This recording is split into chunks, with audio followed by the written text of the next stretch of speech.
Right now, white people are really frightened. If you don't understand the destruction of Planned Parenthood offices, and you don't understand the wall that we're going to build on the southern border of the United States, you haven't read the book, The Birth Dearth by Ben Wattenberg.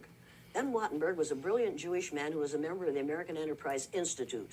And he wrote a book, the first paragraph of which says, the main problem confronting the United States today is there aren't enough white babies being born in this country.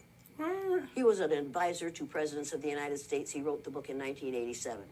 He says if we don't change this and change it rapidly, white people will lose their numerical majority in this country, and this will no longer be a white man's land. Now, I'm not misrepresenting this. I'm telling you almost exactly what he says. He says there are three things we can do to solve this. Number one, we could pay women to have babies, as they have been doing in Western European nations for years. Then he says, and these are his words, not mine, unfortunately, we would have to pay women of all colors to have babies, so we don't want to do that. He says the second thing we could do is increase the number of legal immigrants that are allowed into this country every year.